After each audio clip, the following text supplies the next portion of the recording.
안녕하세요. 불꽃 사다구입니다. 구독, 좋아요, 알람 설정까지 부탁드리겠습니다. 그럼 오늘의 사연 바로 시작하겠습니다. 저는 서울에서 살고 있는 45세의 여성입니다. 저는 다른 여자들에 비해서 결혼에 대해 남다른 환상을 가지고 있었어요. 결혼을 한 여자는 제2의 인생을 새롭게 시작한다고 생각했습니다. 나비가 땅속에서 오랜 시간 애벌레 상태로 살다가 껍질을 벗고 전혀 다른 모습으로 나비로 변신하는 것처럼 여성은 남편을 만나서 자식을 가지게 되면 미혼일 때와는 전혀 다른 새로운 인생을 비로소 시작하게 된다고 여겼어요.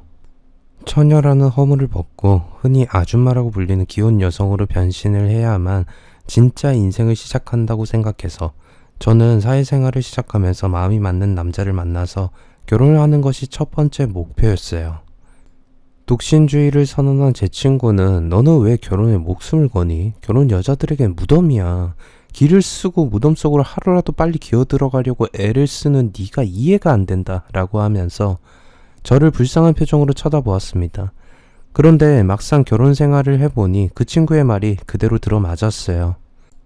결혼은 여자들에게는 새로운 인생을 시작하는 길이 아니라 인생을 끝내는 막장이었고 시댁은 결혼한 여자들의 무덤이었어요. 저는 악랄하기 짝이 없는 시누이에게 발목이 잡혀서 무덤으로 끌려 들어가서 인생이 끝장날 뻔했습니다. 그 악독한 년을 떠올리면 지금도 치가 떨리고 피가 거꾸로 솟는 느낌이 들 정도예요. 그녀는 차마 인간이 할 수 없는 모진 짓을 저와 제 친정 식구들에게 서슴없이 저질렀습니다. 저는 손이 시누이에게 인간 이하의 취급을 받으면서 시집살이를 했지만 돈 때문에 시누이에게 찍소리 한번 못해보고 숨을 죽이면서 살아야 했죠. 제가 겪은 고통은 몇 년의 시간이 흘렀지만 시퍼런 멍이 되어서 제 마음속에 그대로 남아 있습니다. 지금까지는 남들에게 저의 모진 시집살이를 드러내놓고 말하지 않았지만 가만히 생각해보면 제가 죄인도 아닌데 제가 당한 억울하고 분한 사연을 숨길 필요는 전혀 없다는 생각이 들었습니다. 그래서 오늘 이곳을 통해 저의 기막힌 이야기를 모두 털어놓으려고 합니다. 저는 아버지가 없이 엄마와 남동생과 함께 살아왔어요. 아버지는 제가 5살 무렵에 돌아가셨어요. 아버지는 소방관이셨는데 화재 현장에서 불을 끄시다 무너지는 건물 안에서 미처 빠져나오지 못하고 순직하고 마셨어요. 그런데 이상하게 어른이 되면서 제 기억 속에서 아버지의 모습이 점점 지워지더니 지금은 아버지의 모습이 전혀 떠오르지 않습니다. 제 기억으로는 중학생일 때까지는 아버지의 얼굴을 기억했던 것 같아요. 저보다 더 불행한 건 남동생이었습니다. 남동생이 엄마의 뱃속에 있을 때 아버지가 돌아가셔서 동생은 아버지의 얼굴을 볼 기회조차 없었거든요. 비록 가장이 없는 집이었지만 저와 동생에게는 세상에서 가장 든든한 엄마가 계셔서 아버지의 빈자리가 크게 느껴지지 않았습니다.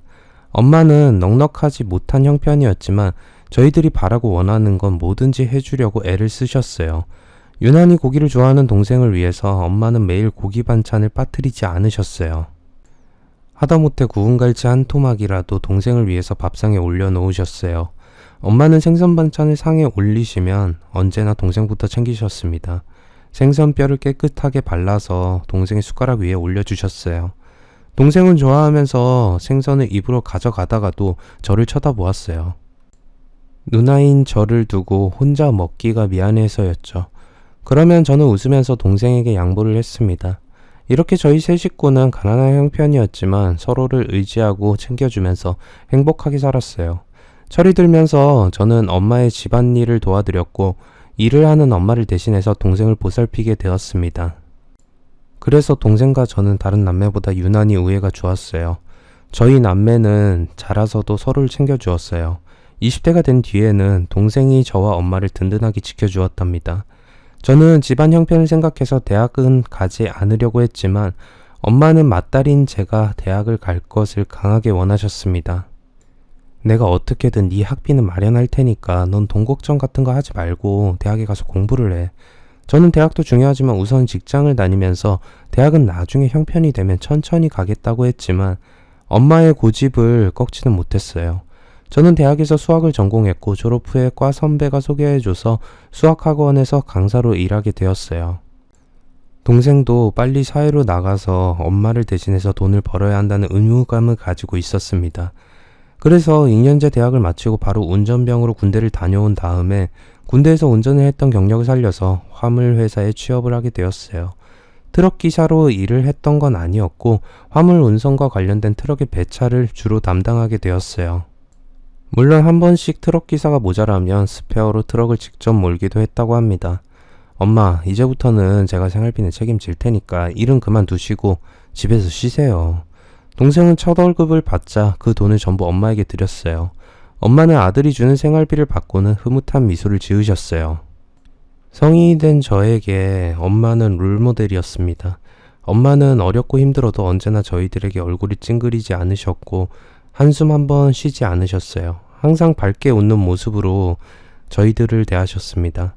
엄마는 저희를 위해서 자신의 인생을 모두 바치셨어요. 나중에 엄마는 제게 이렇게 말하셨어요. 여자의 인생이란 게 별거 없단다. 그저 결혼해서 남편하고 오래 같이 살면서 자식들을 잘 키우면 좋은 인생을 살다 가는 거야. 엄마의 그 말이 제게는 어떻게 살아야 하는지 좌우명이 되어버렸어요. 전 누가 뭐라고 해도 결혼을 해서 엄마처럼 자식들을 위해서 모든 걸 바치면서 살아가는 즐거움과 낙을 느끼고 싶었습니다. 고등학교 친구 중에 비혼주의자인 친구는 제 말이 틀렸다고 반박을 했어요. 소희야, 결혼해서 애나 키우면서 사는 게 여자에게는 최고의 인생이라고? 말도 안 되는 소리야. 혼자서 즐기면서 살아도 시간이 모자란 판에 미쳤다고 결혼해서 애들한테 발목 잡혀서 인생을 낭비하니? 소희, 넌 결혼을 너무 낭만적으로 생각하고 있어. 내가 장담하는데 결혼하면 분명히 후회하게 될 거야. 그 친구는 빨리 결혼을 하고 싶어하는 저를 이해할 수 없다고 했어요.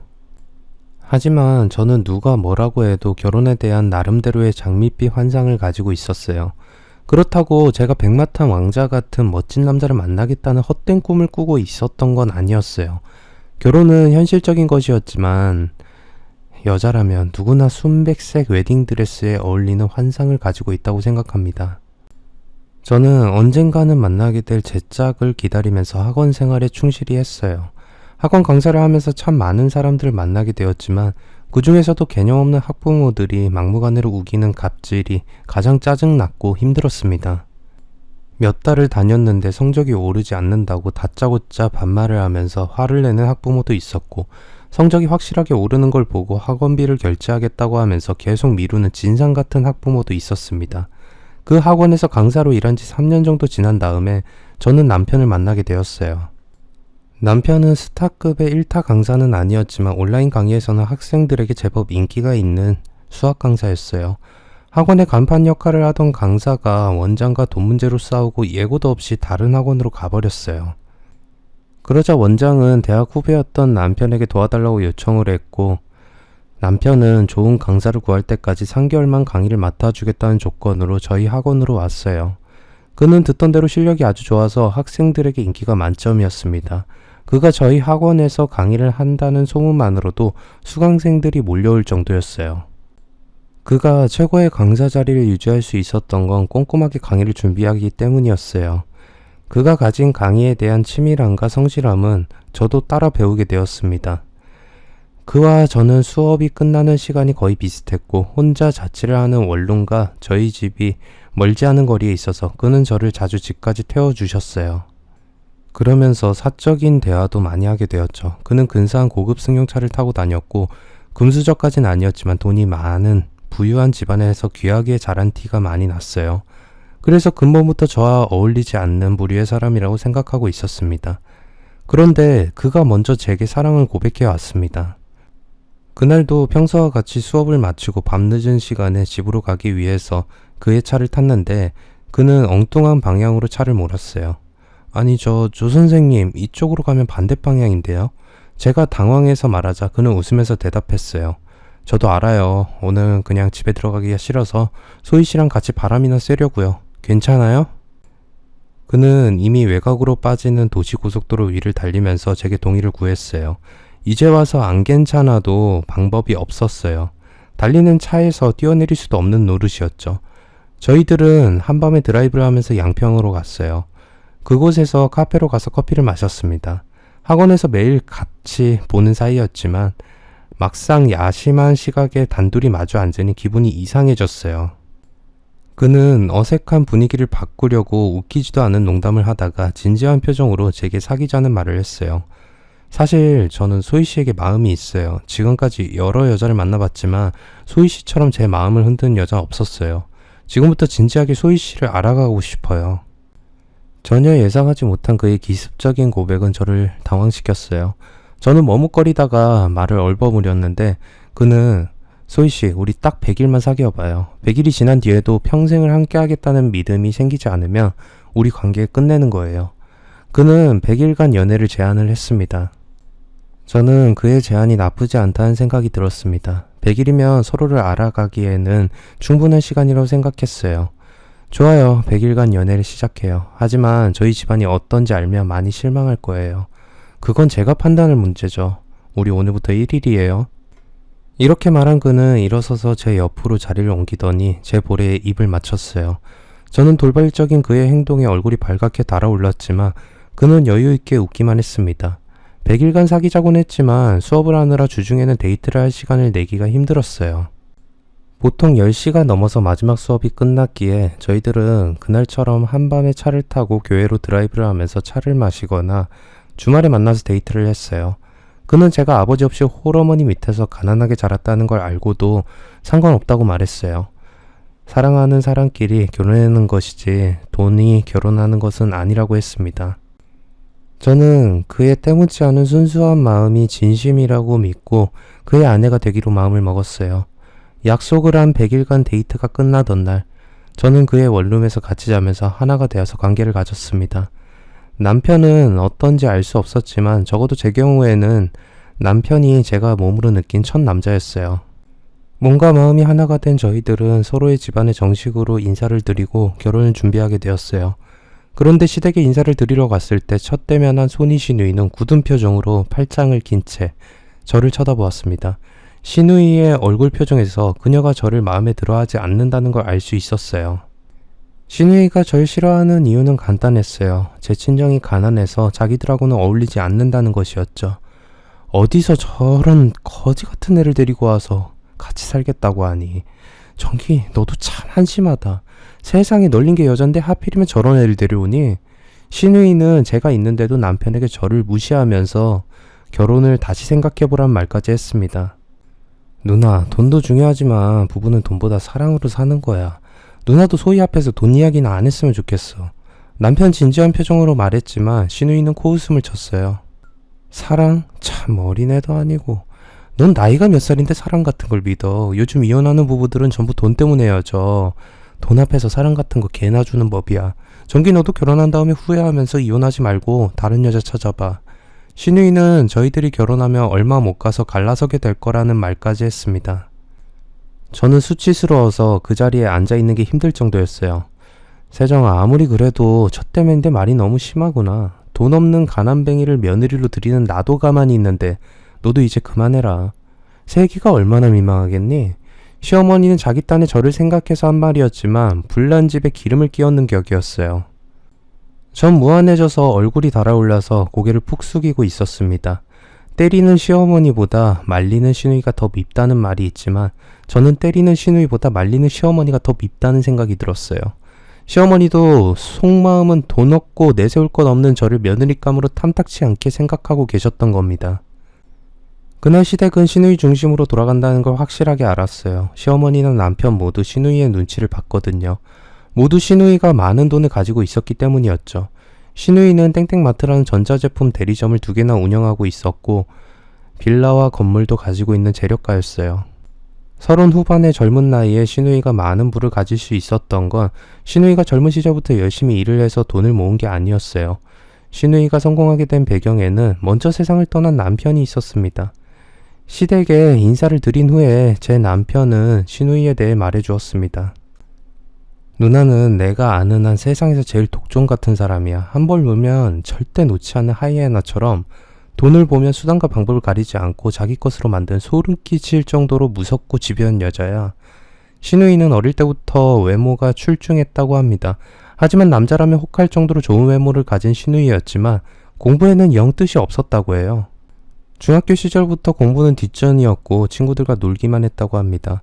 고등학교에 들어가서는 질이 좋지 않은 남자애들과 어울려 다니면서 여러 가지 문제를 일으켜서 시어머니 속을 뒤집어 놓은 적이 한두 번이 아니었다고 해요. 공부하는 담을 쌓고 지냈으니 대학은 포기하고 고등학교를 졸업하고 전자제품 대리점 매장에서 판매직 사원으로 일을 했다고 합니다. 그런데 신우이는 돈과 관련된 문제에 대해서는 머리 회전이 누구보다 빨랐다고 해요.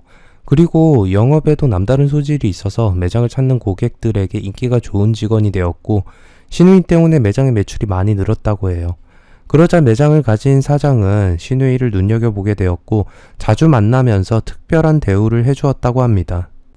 그러다 사장이 신우이를 마음에 두고 내연관계를 가지게 되었다고 해요.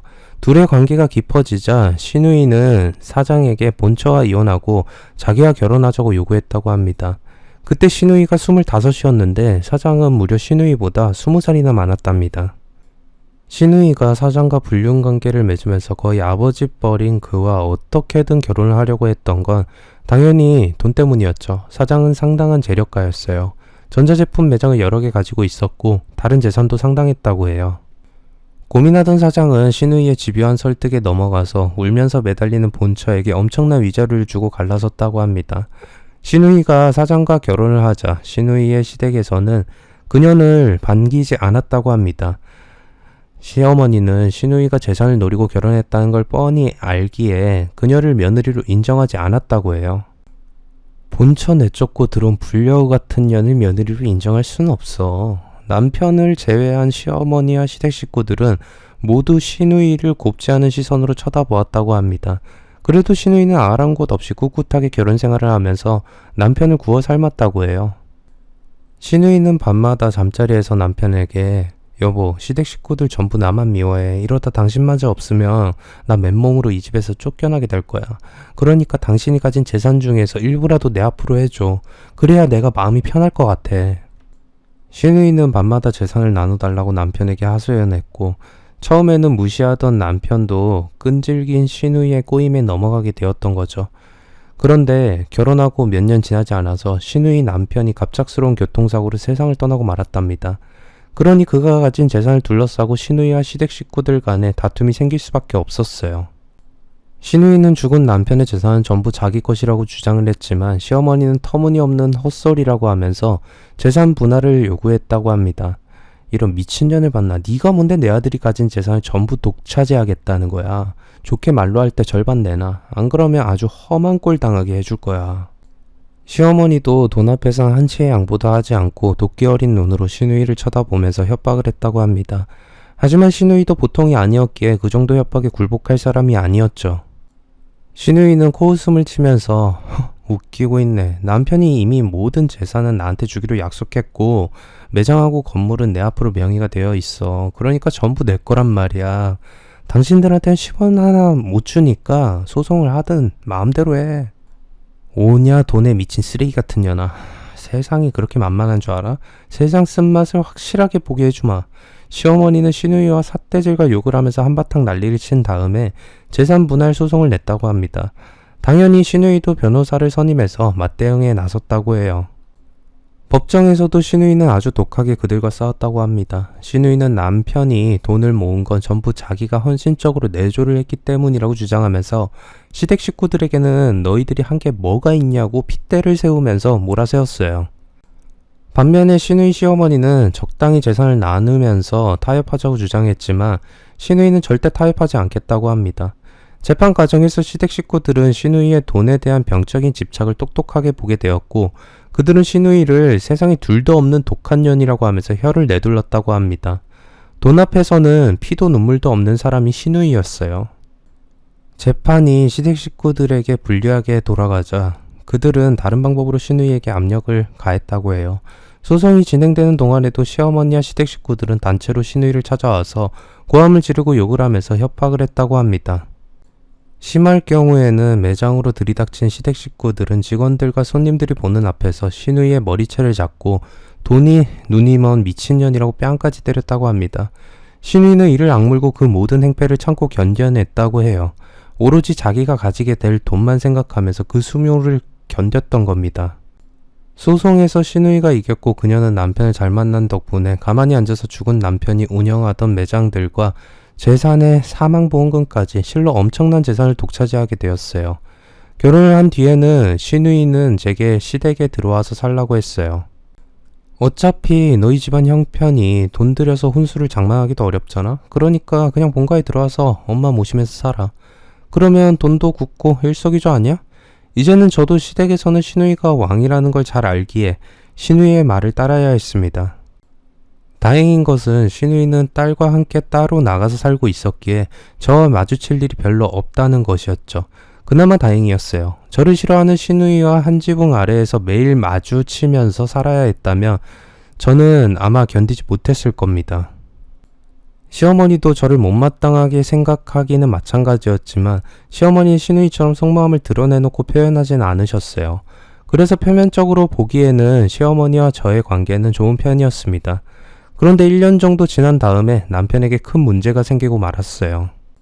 수업 시간에 버릇없이 구는 학생을 훈계하다가 학생이 대들자 화가 나서 뺨을 때렸는데 학생이 남편을 폭행죄로 고발해버린 겁니다.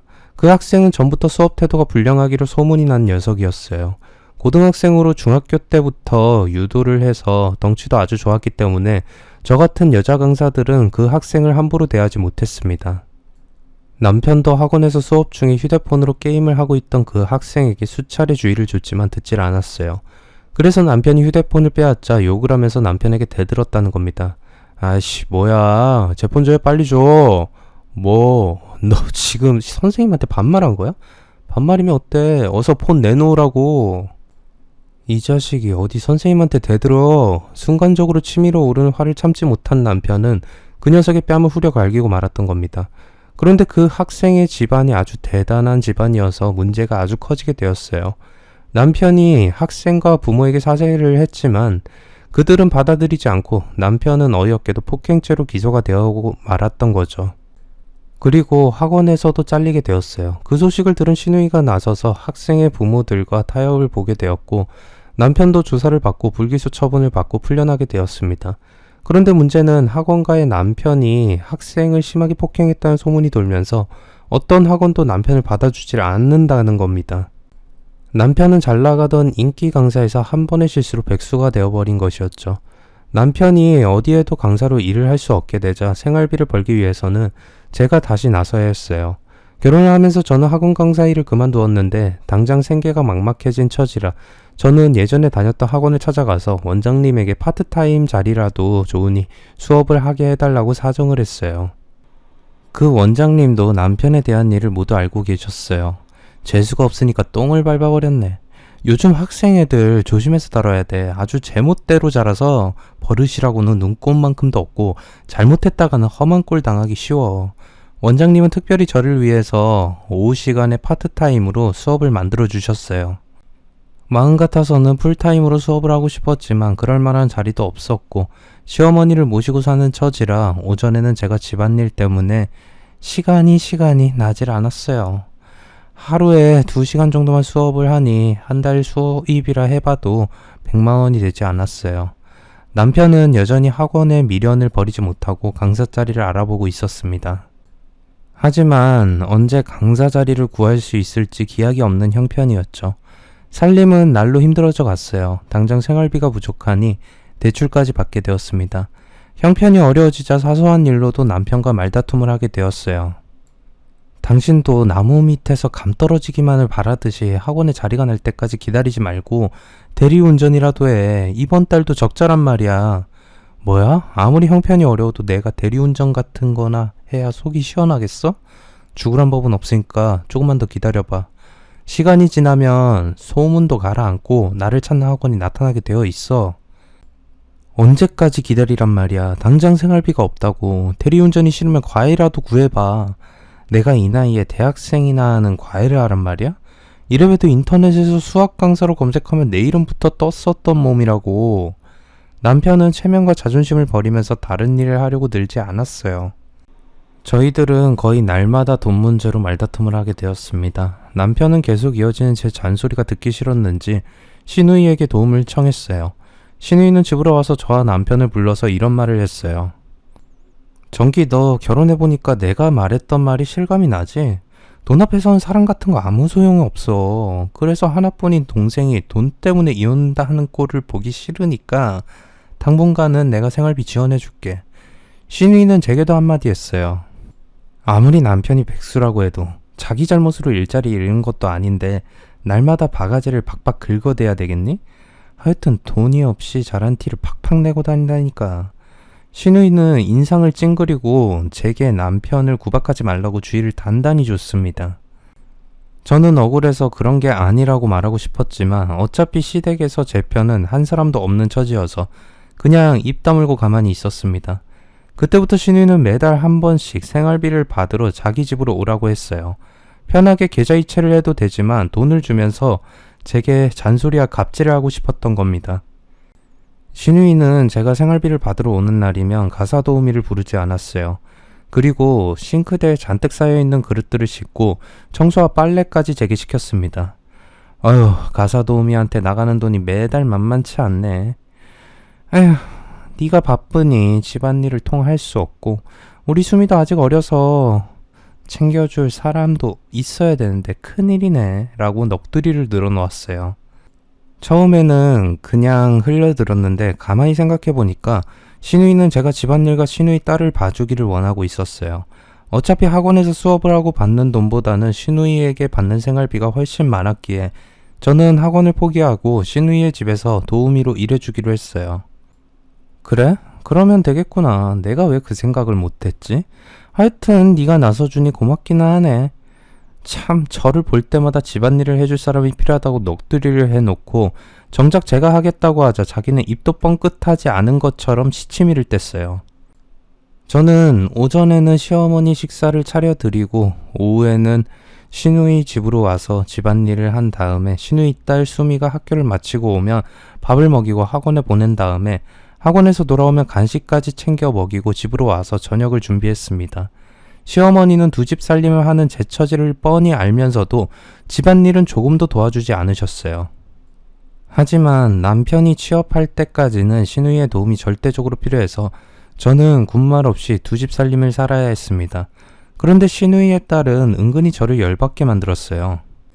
이제 10살밖에 안 된 어린 것이 제 엄마를 닮아서 어른을 대하는 예의나 버릇이라고는 전혀 없었고 저를 항상 아줌마라고 부르면서 가사 도우미 대하듯이 갑질을 했습니다. 아줌마, 내가 스파게티 먹고 싶다고 했잖아. 근데 왜 볶음밥 주는 거야? 아줌마 스파게티 만들 줄 몰라? 수미는 아예 반말을 하면서 상전 노릇을 하려고 들었어요. 아 맞다, 내가 잊어버렸네. 내일은 스파게티 해줄게. 오늘은 그냥 먹자. 저는 웃으면서 수미를 달랬는데 갑자기 화를 내면서 볶음밥이 담긴 그릇을 던져버렸습니다. 안 먹어. 내가 한 말도 기억 못하고. 머리가 왜 이렇게 나빠? 계속 참았는데 어린애가 어른한테 버릇이 없어도 정도가 있지. 이런 행동은 도저히 참을 수가 없었어요. 그래서 저는 소리를 지르면서 크게 야단을 쳤습니다. 그러자 수미는 금세 눈물을 펑펑 쏟아내면서 자기 엄마한테 제가 무슨 짓을 했는지 모두 일러 바치겠다고 했어요. 저는 버릇없는 애 교육 좀 시켰다고 하면 신우이도 이해할 거라고 생각했어요. 그런데 다음날 신우이는 왜 제가 딸에게 손찌검을 했냐고 소리부터 지르면서 욕을 했어요. 야, 네가 뭔데 우리 수미 몸에 손을 대? 네가 죽고 싶어서 환장한 거야? 아니 그런 게 아니에요. 수미가 버릇이 없어서 제가 야단만 조금 쳤어요. 시끄러. 분명히 경고하는데 앞으로 한 번만 더 수미 울리면 그때 진짜 가만 안 둘 거야. 알았어? 신우이는 제 말은 듣지도 않고 몰아세웠고 저는 신우이와 수미에게 잘못했다고 빌어야 했습니다. 저는 너무 억울하고 분해서 주방에서 혼자 울고 있었는데 등 뒤에 느낌이 이상해서 돌아보니 수미가 아주 고소하다는 듯 웃으면서 저를 쳐다보고 있었습니다. 나중에 알고 보니 수미가 저를 아줌마라고 부른 건 신우이가 시켰던 거였어요. 신우이는 수미에게도 저를 종처럼 부려도 되니까 반말을 하면서 마음대로 행동하라고 시켰다고 해요. 얼마 뒤에 남편은 드디어 대형 학원에 강사로 복귀하게 되었어요. 그런데 신우이는 다른 가사 도우미를 구할 생각을 하지 않았어요. 이제부터는 신우이에게 생활비 지원을 받을 필요가 없어서 저는 신우이 집안일을 그만두려고 했는데 신우이는 아무 말도 없었어요. 제가 먼저 말을 꺼내기도 못해서 계속 무급으로 신우이 집에 도우미를 하게 되었습니다. 그렇게 해가 바뀐 다음에 남동생이 결혼을 하게 되었어요. 그런데 저는 처음부터 올케가 마음에 들지 않았습니다. 왜냐하면 그녀에 대한 소문이나 평판이 너무 좋지 않았기 때문입니다. 신우이는 눈과 입술이 가늘고 턱이 뾰족해서 인상부터 고집이 세고 바람기가 다분한 여자처럼 느껴졌어요. 그래서 동생에게 올케를 어떻게 만나는지 물어보았어요. 동생은 쑥스러운 듯이 주저하다가 친구들과 술을 마시다 우연히 여자들끼리 술을 마시고 있는 걸 봤다고 했어요. 마침 3대3 짝이 맞길래 동생의 친구가 믿져야 본전이라는 생각에 작업을 쳐봤는데 의외로 그녀들은 동생 일행들과 순순히 합석을 했다고 합니다. 서로 어울려서 2차를 갖고 술이 어느 정도 오르자 그들은 파트너를 정해서 헤어졌고 그날 밤에 동생은 올케와 같이 자게 되었다고 합니다. 그때부터 사귀게 되었고 결혼을 결심하게 되었다고 했어요. 처음 만난 남자와 그날 밤에 바로 잠자리를 가지는 여자라 제가 본 느낌 그대로였어요. 그렇지만 동생은 올케한테 푹 빠져 있어서 차마 바람기가 많은 여자 같으니까 다시 생각해보라는 말을 할 수가 없었어요. 동생은 올케와 결혼을 하게 되었는데 얼마 후에 저는 대학 후배를 통해서 올케에 대한 좋지 않은 소문을 듣게 되었습니다. 우연히 만난 제 대학 후배가 올케와 한 달이 건너 아는 친구 사이였어요. 그녀는 자기가 들은 올케에 대한 이야기를 해주었는데 정말 충격적이었어요. 남자 관계가 복잡한 해픈 여자라고 했어요. 후배는 올케가 대학 시절에 여러 남자들과 관계를 가져왔고 동거까지 했었다고 하는 겁니다.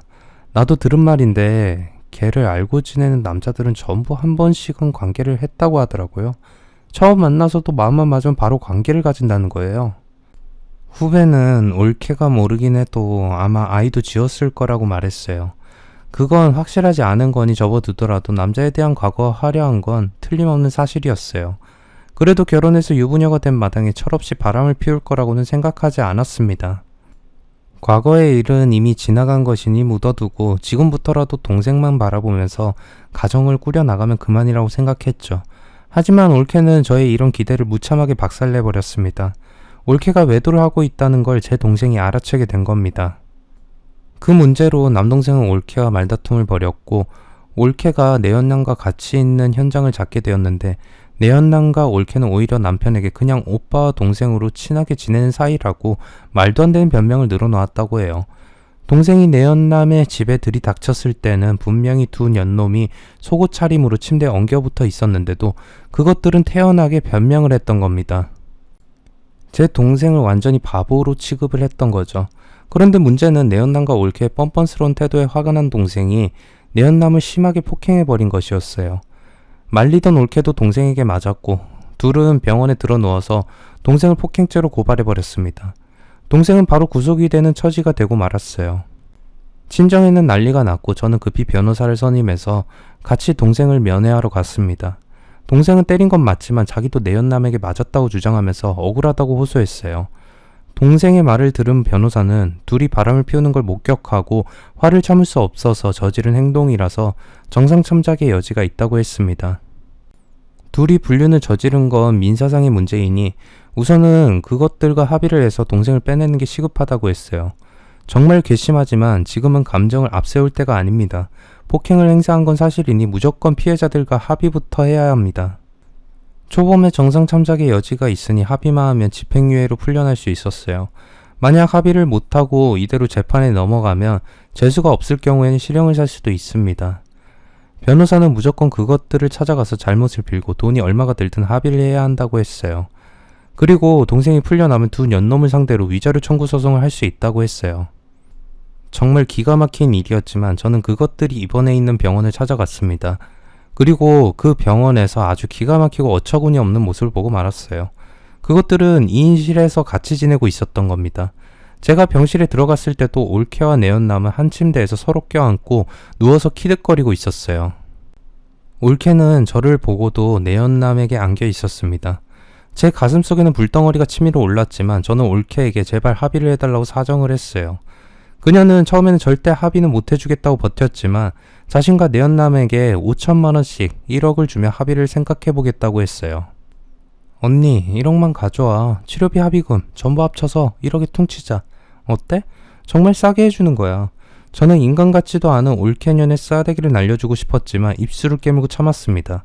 제가 잡아먹을 듯이 노려보자 올케는 빙긋이 웃으면서 언니 왜 찌려봐? 잘하면 한 대 치겠는데 누나를 닮아서 동생이 폭력적인 모양이야. 저는 병실에 더 있다가는 정말 그년의 얼굴에 주먹을 날리게 될 것 같아서 밖으로 나왔습니다.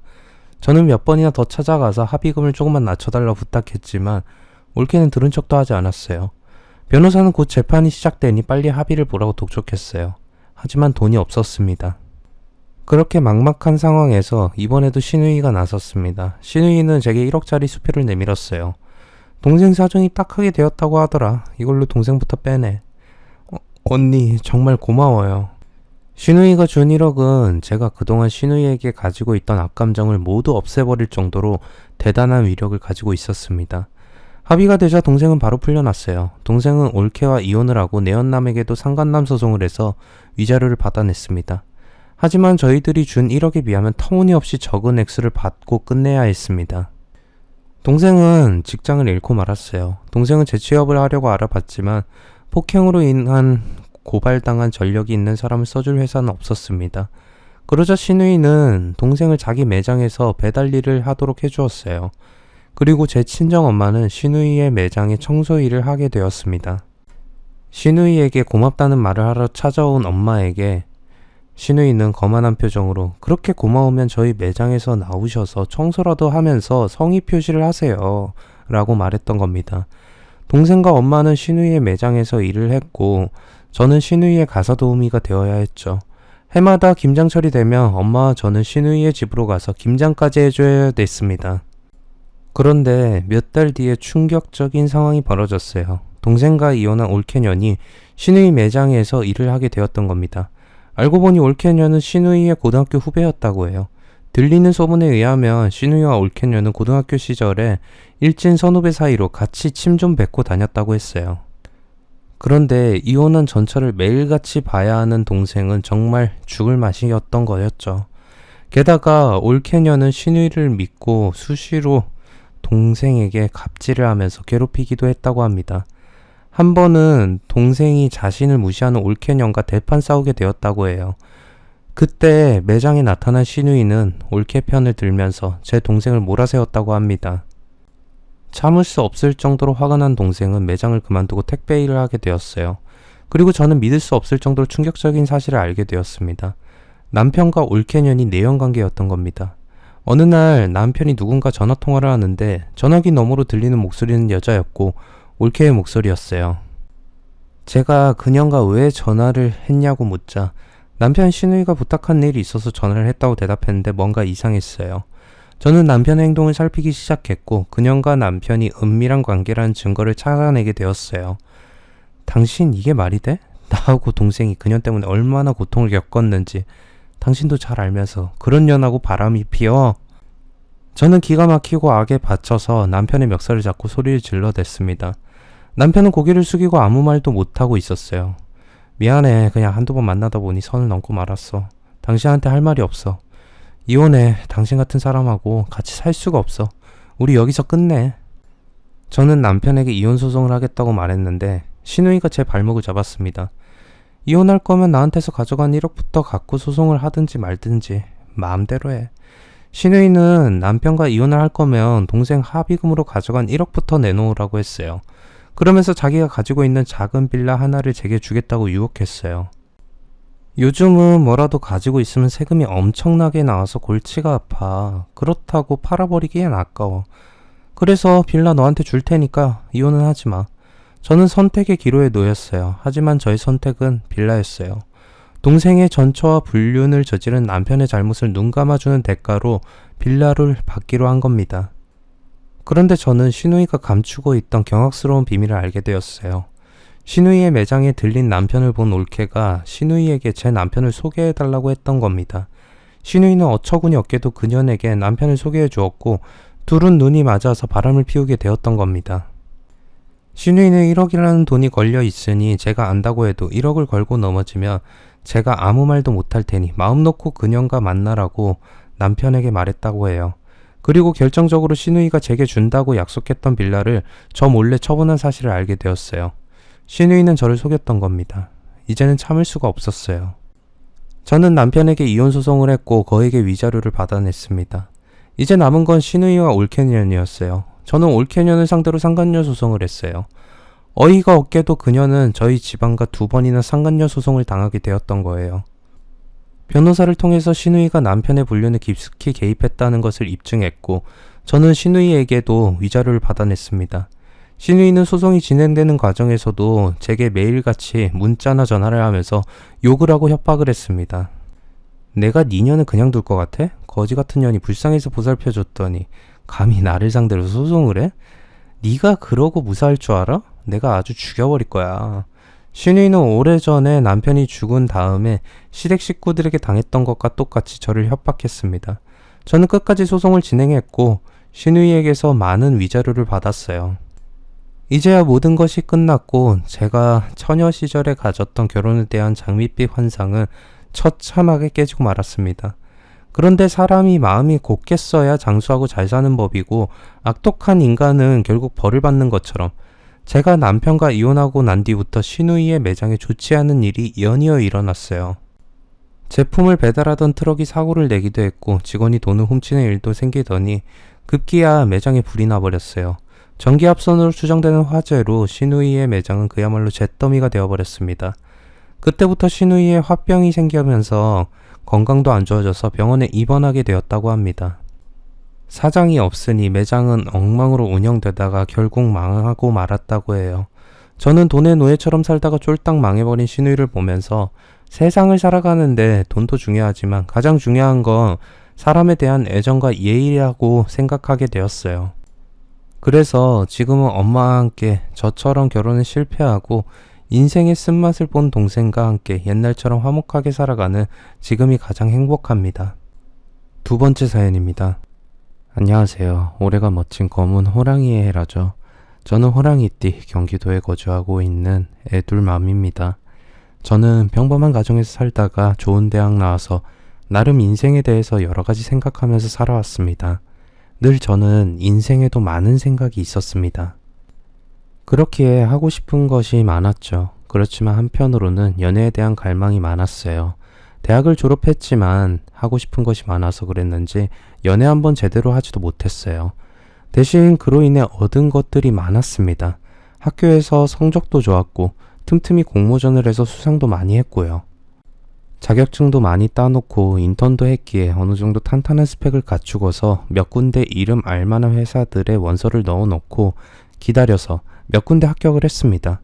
그래서 고르고 골라 좋은 회사에 입사를 했고 입사를 한 이후부터 솔직히 정신없이 흘러갔어요. 입사하자마자 사수는 저를 스파르타식으로 가르쳤습니다. 어찌됐건 이 사회는 여자와 남자를 구분하게 되어 있어서 여자라고 그저 그렇게 일하면 안 된다고 하면서 능력 있는 사람이 오래 버틸 수 있다면서 말입니다. 여자들은 더 승진할 기회가 없고 능력이 없다며 언제든지 밀려날 수 있기에 잘 살아남고 싶으면 정신 차리고서 배우라고요. 저도 나름 이곳에 입사를 했을 때는 나도 열심히 해야겠다는 생각이 있었기에 정말 2년 동안은 빠듯하게 일만 하고 살았어요. 그래서 그런지 회사에서 어느 정도 인정도 받고 있었고 승진도 할 수 있는 유력 대상에 오르기도 했습니다. 물론 여자라는 이유로 인해서 승진에서는 통과하지 못했어요. 저보다 일찍 입사한 사람들이 남자라는 이유로 먼저 승진이 되곤 했습니다. 마음은 너무 좋지 않았지만 그래도 언젠가는 기회가 오겠지 하면서 퇴사는 생각하지 않았습니다. 그러던 저에게도 위기는 있었어요. 제가 했던 실적들을 상사가 가로채갈 때 내가 여기를 다녀야 하나 하는 생각이 많이 들었거든요. 고생은 며칠 밤낮을 새서 내가 해놓고 정작 실적은 다른 사람이 먹고 인센티브까지 받으니 얼마나 화가 났겠어요. 회사에 대한 미련이 좀 떨어져서 저도 한동안은 방황을 했습니다. 딱 회사에서 요구하는 일만 했고 과도한 열정은 보이지 않았어요. 그러다 친구가 자기 모임에 어떤 사람이 있는데 만나볼 생각 없냐고 물었습니다. 늦은 나이에 연애를 하는 게 창피하긴 했지만 친구는 더 늦으면 그게 더 창피한 거라고 했어요. 그러고 보니 내가 이때까지 뭐 하느라 연애 한 번을 제대로 못했었지 라는 생각이 들었죠. 그래서 만난 남자는 저보다 나이도 많고 뭔가 여유로워 보였습니다. 말하는 것도 너무 웃기고 저는 남자라는 존재에 대해서 처음 만나다시피 했으니 그 시간이 즐겁기만 했습니다. 그러다 보니 회사 일은 뒷전이 되었고 연애에 더 신경을 쓰게 되었어요. 사실 그전까진 꾸미고 그런 것도 안 하다시피 했는데 데이트를 하면서 저도 이것저것 과감한 지출을 하기도 했어요. 그 사람과는 결국 사귀게 되었고 아무래도 제가 대기업을 다니다 보니 지출도 클 수밖에 없었어요. 그 사람은 나중에 저랑 결혼한 남편이었는데 남편은 당시에 좋은 직장에 다니곤 있었지만 제가 봤을 때는 경제적인 사정이 여의치는 않아 보였어요. 그렇지만 저는 사람을 돈으로 보는 사람은 아니었기에 그다지 신경 쓰지 않았던 기억이 납니다. 그때 남편이 힘들다고 하면 늘 도와주었고 남편은 그런 저를 보면서 결혼을 결심했고 결혼하자는 말을 자주 했어요. 늘 이야기를 할 때마다 우리 결혼하면 어떻게 살자고 이야기를 많이 했습니다. 저는 불안하고 나를 무시하는 듯한 회사 생활보다는 남편에게 의지를 많이 했어요. 대기업이다 보니 아무래도 회사 생활이 많이 힘들기도 했는데 야근은 밥 먹듯이 있고 회사에 새벽까지 일하는 경우도 많았기 때문에 남편은 그런 회사보다는 자기가 열심히 살아볼 테니 자기를 믿고서 힘들면 회사도 그만두라는 듯이 말을 했어요. 자기가 먹여 살리겠다는 말을 하면서요. 그 당시에 그렇게 톡톡했던 저는 왜 그랬는지 남편의 말이 다 맞게 들렸던 것 같아요. 내 인생이 있는데 그 인생을 생각조차 못할 정도로 그 당시에는 사랑이라는 것에 빠져 있었을지도 모르죠. 그래서 직장도 내팽개치고 남편과의 결혼을 준비했어요. 남편은 우리가 결혼하면 더 좋은 집에서 살 거라며 자신이 집도 준비하고 있다고 말을 했고 저는 그 말을 믿었더랬습니다. 결혼을 결정하고 시댁의 식구들과 시댁의 친척들과도 인사를 나누었습니다.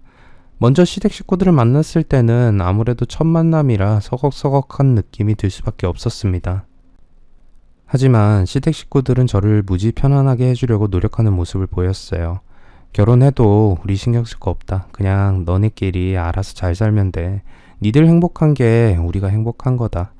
그리고 어려운 게 있으면 꼭 이야기하고. 솔직히 그 당시만 해도 요즘처럼 그렇지 않고 시부모님들의 시집살이가 심하고 또 눈치 보면서 살아야 했던 시절이었는데 그렇게 말씀해 주시는 게 너무 감사하기도 했습니다. 남편과 어떻게 만나는지도 물어보시고 남편이 참 철도 없고 성격도 있는 편인데 괜찮겠냐고 걱정도 많이 해주셨어요. 물론 사람이라는 게 가면 갈수록 더 알아봐야 한다는 건 알았지만 당신은 결혼할 사람이기에 내 결정은 잘한 거다. 확고하게 생각을 했습니다. 그래서 시부모님의 걱정이 과오라고 생각을 했던 것 같아요. 시부모님은 혼수도 그다지 필요 없다면서 너무 신경 쓰면서 결혼식 준비하지 말라고 했어요. 그리고는 결혼 준비 전에 힘들지 않냐면서 따뜻한 음식도 손수 직접 차려주시고 신혼여행 가서 입을 옷도 새로 사주시면서 저에게 늘 힘이 되어주실 것처럼 행동을 하셨습니다. 저는 이런 시댁이라면 너무 좋다고 생각하면서 친구들에게도 많이 자랑을 했어요. 결혼을 준비하면서 남편과 부딪히는 것이 있을 때도 시어머니가 중간에서 중재를 해주실 정도로 힘들 때도 제 마음을 털어놓을 정도로 가까워졌다고 생각을 했습니다. 시댁 식구들도 하나같이 잘해주시긴 했는데 뭔가 이상하고 깨림칙한 분위기가 있긴 했었어요. 결혼한다고? 그래, 얼마나 만났는데? 그 정도면 얼마 만난 게 아닌데 좀 더 만나보고 결혼해야 하지 않아? 라는 이야기를 하시기도 했어요. 물론 남편이 나이가 있고 제가 남편을 처음 만났다고 하니까 걱정돼서 하신 말씀인 줄 알았습니다. 하지만 그런 이야기를 한 데는 깊은 뜻이 있었다는 것을 나중에 알게 되었습니다. 결혼을 막상 준비하면서 남편은 가끔씩 자꾸 무슨 일이 생겼어요. 누가 장례를 치른다든지 혹은 회사에서 사정이 생겨서 회사에서 월급이 밀린다든지 그러다가 또 아예 몸이 좋지 않게 되어서 회사를 휴직하게 됐다는 말도 하고요. 결국 남편이 벌어들이는 수입이 없다 보니 결혼식은 제 퇴직금과 가족들이 결혼 준비하라며 해준 돈으로 준비하게 되었어요. 보통 한복 같은 것도 남편 쪽에서 해주고 폐물도 남편이 해주는 거라고 알고 있었지만 모든 걸 다 제 돈으로 했습니다. 남편은 늘 회사에서 밀린 월급을 받으면 주겠다고 말을 했어요. 통장에 돈이 들어오기로 했는데 아직 안 들어왔다고 들어오면 바로 주겠다는 말을 하면서 말이죠. 저는 결혼할 사람이기에 설마 결혼할 사람에게 거짓말을 하겠어 라는 생각을 하면서 그 모든 돈을 썼던 것이었어요. 하필 그 와중에 제 뱃속에는 새 생명까지 들어서게 되었어요. 시댁 쪽에서는 결혼을 앞두고서 정말 좋은 소식이라며 너네 잘 살 건가 보다는 말씀도 해주시기도 했고요. 저는 아직은 아닌 것 같지만 이왕 결혼한 거니 아이는 낳아서 잘 기르자고 했지만 남편은 처음에 반대를 했습니다.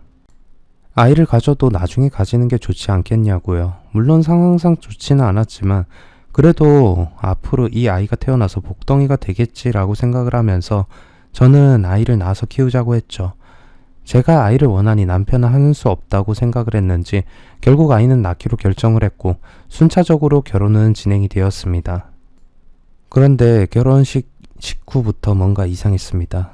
그렇게 잘해주시던 시댁에서는 저에게 차갑게 굴기 시작했어요.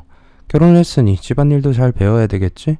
하나씩 잘 배우고 네 남편 잘 떠받들어라. 네 남편이 바깥일 하는데 아침 절대 굶기면 안 돼. 알겠지? 그야말로 너는 일을 쉬고 있으니 남편에게 내조를 잘하라는 것이었어요. 근데 남편도 회사를 휴직하고 있었는데 시댁에서는 그 사실조차 모르고 있었던 것이었죠. 저는 남편이 말을 하지 않은 데는 이유가 있겠거니 하면서 네네 알겠다고 대답을 했고요. 시댁에서는 그 이후에도 며느리가 들어왔는데 시댁에 전화도 자주 안 한다느니 아이가 졌다고 탱자탱자 놀면서 자기 남편을 쥐잡듯이 잡거나 부려먹는 건 아니라느니 하는 말을 서슴없이 저에게 던지곤 하셨어요. 저는 그런 사람 아니라고 해도 시댁에서는 여자들은 다 똑같다면서 바깥일 하다가 온 애들은 목이 뻣뻣해서는 사람 공경할 줄도 모르고 자기 남편 무시하고 그런 게 꼭 있더라면서 이야기를 하시곤 했어요. 저는 왜 그런 말을 자꾸 하시는지 이해도 못하겠더라고요. 그런 말을 들으니 아무리 남편에게 내조를 더 해야 한다고 생각을 해서 남편이 일어나면 꼭 식사를 차려주고 남편의 양말 한 장까지도 예쁘게 다려서 넣어놓곤 했습니다.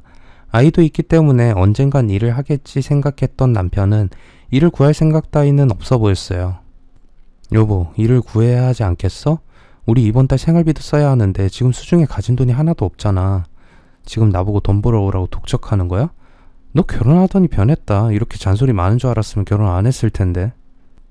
제가 생활비가 없다고 말을 하면 남편은 자기에게 왜 이래라 저래라 돈을 벌어 오냐고 말을 하면서 알아서 할 테니 시끄럽다고 욕을 했어요. 그리고 친구들과도 술도 진탕 마시고 와서는 한마디라도 했던 말들에 대해서 화를 저에게 풀곤 했죠. 하지만 아이 낳을 딸은 다가오는데 매일 먹을 것도 없어서 친정에서 얻어오는 것도 창피했는데 남편은 가끔이나 아르바이트를 다니면서 그때마다 저에게 생색을 내곤 했어요. 아씨, 어제 일해서 허리가 부러질 것 같다. 야, 와서 안마 좀 해봐. 이러다 나 죽으면 넌 청산 가부 되는 거야. 그러니까 남편 몸 잘 보살펴. 처음엔 그렇게 자상한 사람이구나 했던 사람이 가면 갈수록 개차반이 되어가는 기분이었습니다. 게다가 더 당황스러운 것은 여름에는 바다로 겨울에는 산으로 자기 취미생활을 어김없이 다녔어요.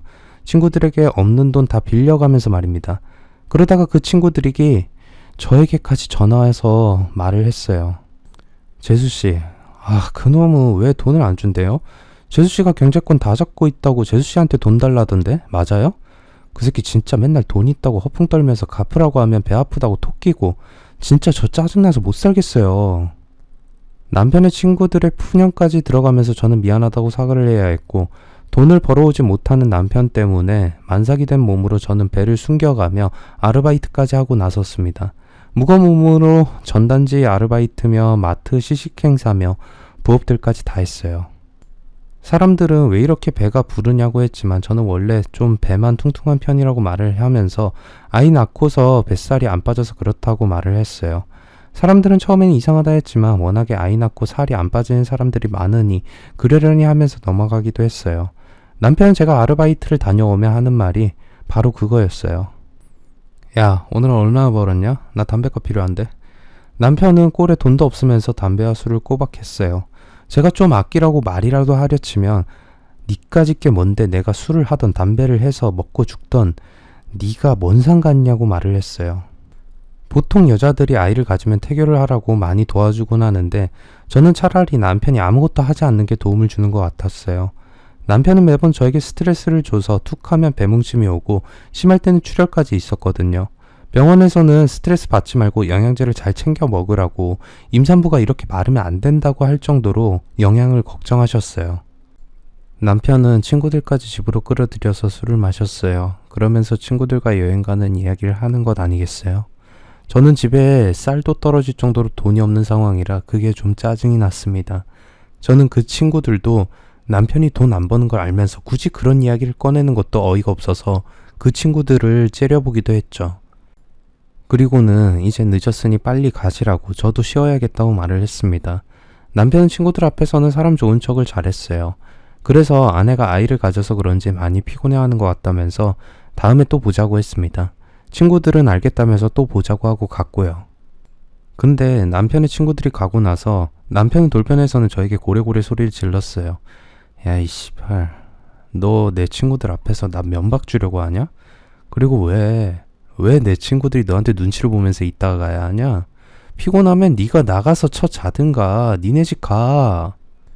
남편은 자기가 했던 행동 따위는 생각도 안 하고 친구들 앞에서 자기를 무시한 것이라 생각하고 또 자기 친구들이 눈치를 봤다는 게 너무 짜증이 난 것 같았어요. 우리 돈도 없어서 힘든데 여행 간다고 하니까 걱정이 돼서 그랬어. 돈이 없는데 여행은 또 무슨 돈으로 가게? 너 보고 몸 팔라고 안 하니까 내가 뭔 짓을 하든 신경 꺼. 그리고 애 낳는 거 생각 좀 해보자.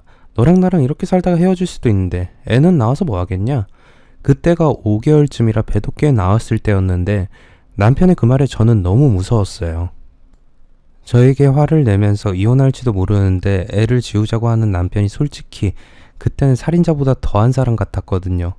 그러면서 집에 있던 술을 모조리 다 꺼내서 마시고는 누군가에게 전화를 하더니 아이를 몇 개월 때 지울 수 있느냐면서 제 앞에서 그런 통화를 했어요. 저는 제 모든 것을 버리고서 결혼한 것이나 다름이 없었는데 저에게 그렇게 말을 하는 남편을 보면서 아이가 불쌍하다는 생각에 눈물만 계속 흘렸습니다.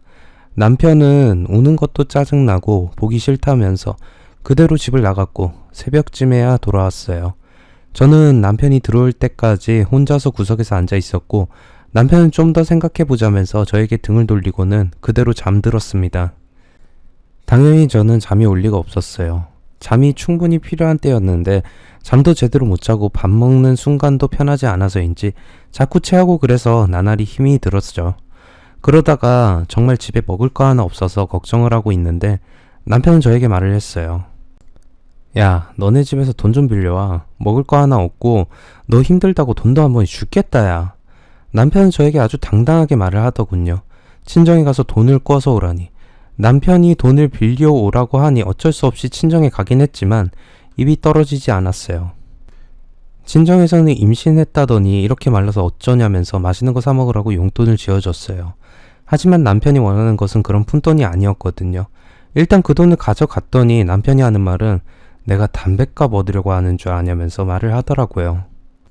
그래도 니네 친정에 돈은 있나 보다. 안 되면 내가 가서 돈 좀 달래볼까?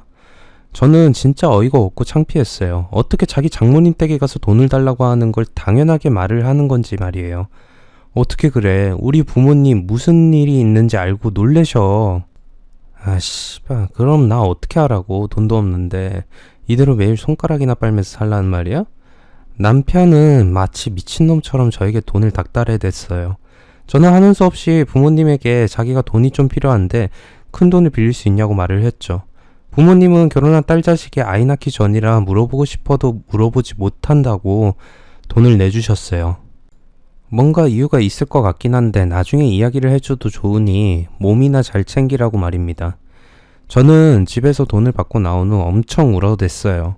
잘 나가던 내 인생이 왜 이렇게 망가졌는지, 그리고 부모님께 이렇게 신세지면서도 부모님이 저를 걱정해 주시는 게 너무 마음이 좋지 않았으니까요. 돈을 가지고 가는데 이 돈이면 남편이 달라질까 하는 생각이 들었어요. 그리고 남편이 이렇게 사는 걸 시댁에서도 과연 모르고 있을까 하는 생각도요. 돈을 가지고 오자 남편은 그제야 기분이 풀린 듯 저에게 이야기를 했어요. 이거 봐, 털면 돈 나오잖아. 아씨, 오늘 존나 기분 좋아. 먹고 싶은 거 있냐? 애도 뵀으니 먹고 싶은 거 많을 거 아니야. 오늘 내가 다 쏜다. 친정에서 가져온 돈으로 자기가 생색내고 또 매번 짐승도 아닌데 자기 씨를 뺀 거라고 이야기를 하는 미친놈. 그게 바로 제 남편이었습니다. 친정에선 그런 줄도 모르고 매번 남편이 오면 먹고 싶어 하는 거, 필요한 거 다 사주셨어요. 한 집의 가장이 돼서 많이 힘들지. 이런 거라도 먹고 힘내야지. 먹고 싶은 거 있으면 다 말해. 아니에요. 다 제가 좋아하는 거네요. 잘 먹겠습니다. 워낙 사람들에게는 겉으로 잘하는 성격이라 친정에서도 남편이 그렇게 살고 있을 거라 생각도 못했어요. 남편은 큰돈을 여기저기 빌린 곳에 갔기도 하고 자기가 사고 싶었던 물건을 사기도 하면서 흥청망청 써버렸습니다. 그리고는 아이가 나을 때가 되었는데 돈이 한 푼이 없었어요. 출산을 하러 갔을 때도 저는 오직 돈 걱정만 되었습니다. 당시 회사 다닐 때 만들어둔 카드를 하나 가지고 있었어요. 남편이 워낙 있는 돈 없는 돈 다 쓰다 보니 그걸 들키게 되면 그마저도 써버릴까 두려워서 숨겨두고 있었는데 출산을 하고 나서도 돈이 없어서 퇴원조차 못할 지경이라서 하는 수 없이 그 카드를 꺼내게 됐습니다. 그랬더니 남편은 그 카드 빼들고 가버렸어요. 아이 낳고 제대로 움직이기도 힘든 상황에 남편은 그 카드를 들고 몇 날 며칠을 들어오지 않았습니다. 당연히 매일 카드를 긁어댔어요. 남편이 집에 들어온 날 왜 이렇게 카드를 많이 긁었냐고 했더니 남편은 저에게 화를 먼저 냈어요. 넌 카드를 왜 숨겼냐? 씨발, 부부 사이에 숨기는 것도 더럽게 많다. 내가 카드 갖다 쓰는 게 그렇게 불만이냐? 그럼 왜 나랑 결혼했냐? 지금이라도 후회하며 애새끼 데리고 나가서 너 혼자 살아. 씨발, 나 아쉬울 거 없으니까. 남편은 틈만 나면 저에게 욕을 해대면서 자기 돈 못 쓰게 카드도 안 알려줬다고 막말을 퍼부었어요. 그때는 너무 무섭기도 했어요. 결혼한 지 얼마 안 돼서 아이만 데리고서 이혼을 하고 여자 혼자 살아간다는 게 결코 쉬운 일은 아니라는 걸 알기에 그 고통을 당하면서도 남편의 말에 미안하다고 내가 다시는 안 그러겠다고 쩔쩔매고 울면서 매달렸거든요. 남편은 시끄럽다고 이런 식이면 자기도 같이 못 산다고 오히려 큰 소리를 탕탕 치기만 했습니다. 게다가 가끔 남편은 화가 나면 애를 그냥 고아원에 갔다가 맡기자고도 말을 하기도 했어요. 돈도 없는데 애를 어떻게 키우냐? 그리고 밤에 애 좀 조용하게 할 수 없어? 잠을 못 자겠잖아. 저는 밤마다 아이가 깨서 남편의 잠을 깨울까 전전긍긍해야 했어요. 남편은 늘 아이를 하찮게 보고 애가 태어나서 살기 힘들어졌다는 듯이 이야기하곤 했어요. 남편이 집을 나가고 나면 저는 아이를 보면서 계속 울고 있었습니다. 내가 이 아이에게 해줄 수 있는 것도 없고 이렇게 아이를 무시하는 남편과 함께 살다가는 언젠가는 나와 아이를 힘들게 할지도 모른다는 생각이 들었거든요. 남편이 집에 없을 때가 차라리 마음이 편하다시피 했어요. 솔직히 집에 있으면 계속 저에게 핀잔을 주고 저를 힘들게만 했기에 같이 있는 시간이 곤욕스럽기도 했습니다. 남편이라는 사람이 집에 있으면 편하고 행복해야 하는데 저는 전혀 그렇지 못했어요. 같이 있는 시간마다 숨이 막힐 정도로 힘들기도 했습니다. 그러나 아이도 있는데 이혼이라도 하면 아이에게 한부모 가정에서 자란 아이라는 걸 떠안겨주고 싶지가 않았어요. 그래서 남편이 시키는 대로 다 하면서 살았어요. 남편은 카드값이 밀려서 독촉이 오는데도 그걸 모르는 척하고 있었어요. 제 신용도는 갈수록 하락했고 그 와중에 저희 친척의 경조사가 있어서 친척 집에 방문하게 되었어요. 친척분들은 하나같이 결혼해서 잘 사느냐고 물어보기도 하고 아이가 태어난 걸 축하해 주시기도 하면서 아이를 위해서 쓰라고 용돈을 주셨어요. 그 돈은 모조리 남편의 안주머니로 들어가 버렸죠. 그런데 더 황당한 일이 있었어요. 그렇게 친척집에서 하루 자고서 집에 왔는데 다음 날쯤 엄마에게서 전화가 왔더라고요. 웬일이야, 평소에 전화를 잘 하지 않더니. 너네 잘 사는 거 맞지? 속 끓이는 거 있으면 엄마한테 말이라도 해. 갑자기 전화해서 무슨 소리야? 아니, 아니다. 내가 괜한 소리를 하나 보다. 밥 잘 챙겨 먹고 끊어. 엄마 왜 그래? 말을 해. 이렇게 끊으면 내가 더 걱정이 되잖아. 저는 끊으려는 엄마의 전화를 붙잡고서 무슨 일 때문이냐며 궁금하게 하지 말고 말해달라고 했어요. 엄마는 이게 말을 해도 되는 건지 잘 모르겠다며 저에게 말을 꺼내셨죠. 네 삼촌이 그러는데 정서방이 돈을 좀 빌려달라고 했다는구나. 어? 무슨 돈을 얼마나? 그게 회사 다니면서 회사 사람에게 사기를 당했다면서 너는 모른다고. 이사 가려고 모아둔 돈이라고 하면서 말이다. 1억 정도. 안 되면 몇 천이라도 빌려달라고 했다는구나. 저는 너무 황당하고 놀랬죠. 몇 번 얼굴도 마주친 적 없는 삼촌에게 그런 이야기를 한 것도 놀랬고 또 회사를 다니지도 않는 사람이 회사를 다니는 척하면서 거짓말을 아무렇지 했다는 것에 놀랬어요. 저 말고 가족들은 정말 남편의 행동에 속아 넘어가서 걱정을 하고 있었어요. 마음고생을 얼마나 했을 거냐며 지난번에 돈 빌려달라고 한 것도 혹시 남편의 월급에 문제가 생겨서 그런 거 아니냐고 묻기도 했어요. 다들 남편의 연극에 속아 넘어가서 남편의 상황이 너무 힘들고 또 아이 키우면서 얼마나 속이 말이 아닐까 하면서 걱정을 많이 하고 있었어요. 저는 걱정하시는 부모님에게 차마 그것이 다 거짓말이라고 말을 할 수가 없었어요. 나도 몰랐던 일인데 정서방에게 물어볼게. 저는 다급히 전화를 끊었어요. 엄마는 마음고생할 사람에게 굳이 그거 물어봐서 긁어부스러 만들 필요 있냐고 했지만 물어보지 않으면 안 될 것 같아서요. 제 속은 진짜 말이 아니었습니다. 이 남자 정말 왜 이러는 걸까? 어디까지 해야 정신을 차릴 수 있는 걸까 하는 생각이 많이 들었어요. 돈이 필요하면 시댁에 이야기를 하면 될 텐데 왜 우리 식구한테 이렇게까지 돈을 뜯어내려는 걸까? 내가 자기 봉으로 보이는 건가 하는 생각까지 들었어요. 남편이 들어오고 나서 물어봤어요. 혹시 우리 삼촌에게 돈 필요하다고 했어? 아무리 돈이 없어도 그렇지 어떻게 그런 자리에 가서 돈을 빌려달라고 해? 아이씨, 나불대지 말라고 했더니 그걸 또 이야기를 해버렸네. 뭐? 나불? 그래, 나불거려서 왜 판을 깨려고 드냐고. 아직 2천만 원밖에 못 받았는데 벌써 돈을 받았다는 거야? 남편은 이미 삼촌에게 일이 풀리면 돈을 갚겠다는 말로 급하게 2천만 원부터 땡겨서 썼던 거였어요. 그런데도 남편은 눈 하나 깜짝하지 않고 그럼 돈이 필요한데 어떻게 하느냐고 물었어요. 제가 처음에 봤던 남편의 이미지와는 정말 너무 달라진 그 사람이 저는 낯설고 원망스럽기만 했습니다. 처음에는 상당히 성실한 사람처럼 보였고 저에게 정말 잘해줄 것만 같았는데 모든 게 다 거짓말만 하는 거였어요. 저는 이제 그만하라고 말을 했어요. 돈이 필요하면 자기가 벌어야지 유행을 바라면서 그렇게 하면 어쩌냐고 했지만 남편은 가족끼리 돈을 주는 게 뭐 그리 나쁜 일이냐고 말을 했습니다. 저는 그런 남편에게 더 이상 우리 집에서 돈을 받을 생각하지 말고 이제는 돈이 필요하다면 시댁에서 받으라고 했어요. 야, 우리 집에 돈이 어딨냐 돈이. 그럼 우리 집에는 뭐 돈이 남아 돌아서 그렇게 뜯어가려는 거야? 존나 말 심하게 하네. 뜯어가는 거냐? 내가 빌려간다고 말했지? 돈 생기면 갚는다고. 아 진짜. 남편 서슴없이 욕을 해대면서 자기가 무슨 깡패냐면서 다그쳤어요. 저는 너무 괴롭고 억울했어요. 나 하나 호구짓 하는 거 모자라서 가족들까지 다 호구로 만들어버리는 내 자신이 멍청한 것 같아서 견디기가 힘들었어요. 저는 남편을 두고 애를 들쳐업고 시댁으로 향했습니다. 시댁에서는 애 데리고 여기가 어디라고 왔냐고 물었어요. 시댁이니까 찾아왔죠. 찾아오면 안 되는 사람이에요, 제가? 저도 너무 스트레스를 받다 보니 솔직히 이성을 상실한 것 같긴 했어요. 뭐라고? 나 참 세상 살다 보니 저렇게 며느리가 시댁에 와서 큰 소리 치는 건 처음 보네. 세상이 말세라 그래요, 말세. 새언니, 저희 부모님에게 그런 식으로 말해도 되는 거야? 짜증나네 진짜.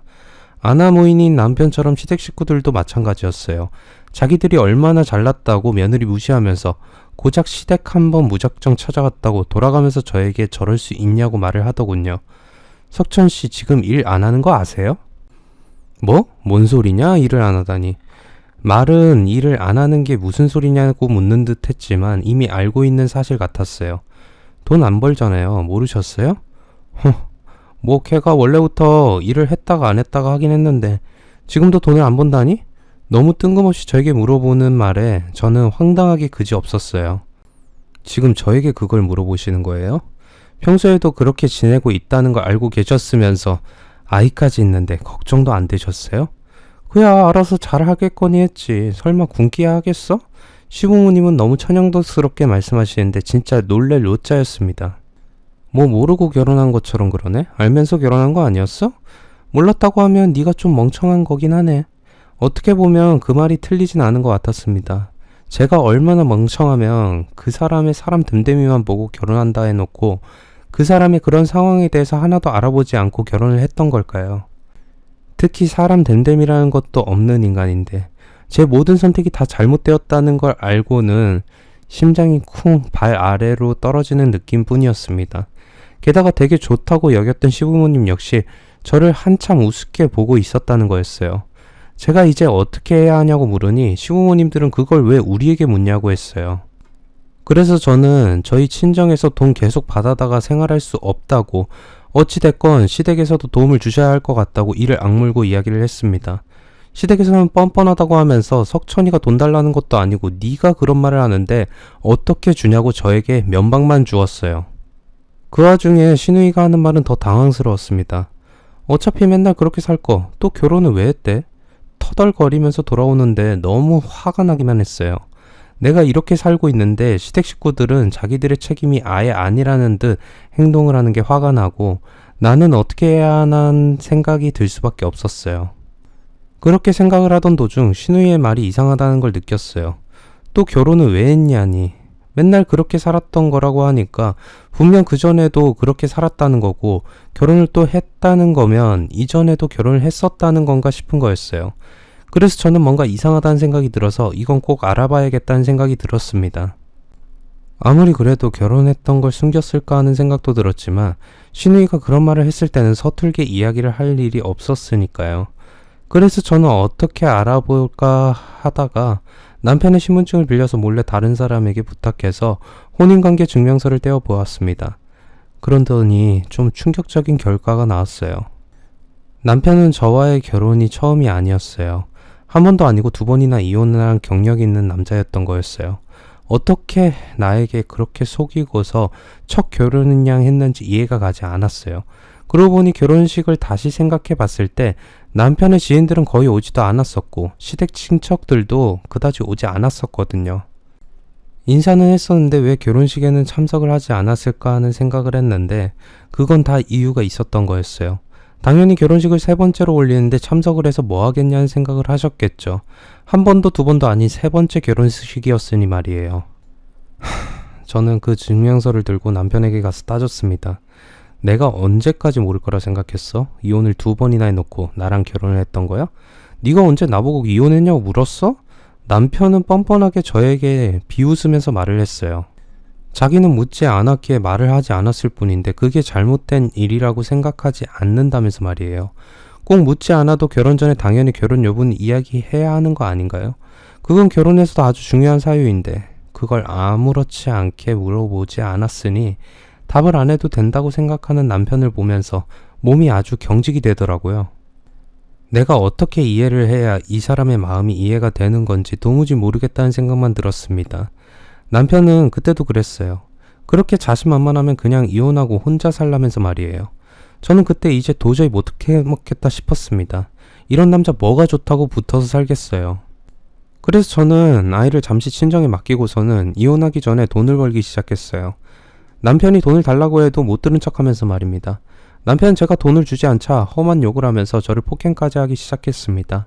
매번 저에게 달라고 하거나 짜증을 내고 거짓말을 하면서 돈을 얻어냈지만 저는 굳게 마음을 먹었기 때문에 절대 돈을 내주지 않겠다고 했어요. 그러자 남편은 집에 있는 제 물건까지 다 갖다 팔면서 언제까지 돈을 안 주나 두고 보자 했습니다.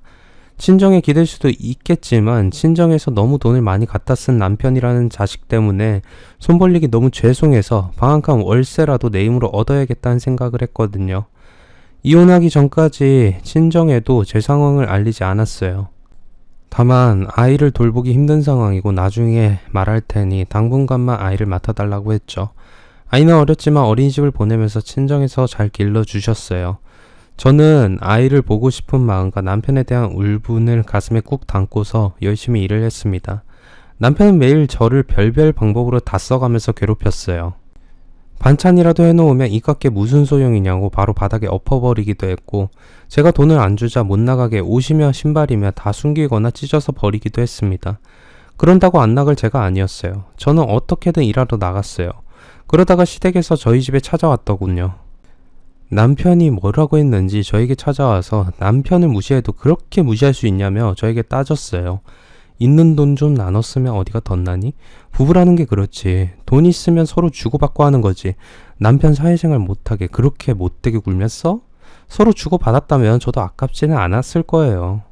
제가 그 사람 여태 먹여 살리다시피 했었고 또 있는 돈 없는 돈 친정에서 사기치듯이 끌어다 쓴 인간한테 시댁 식구라는 인간들은 뭐가 그리도 당당한지 저에게 그런 말을 하는 걸 너무 뻔뻔하게도 잘하더군요.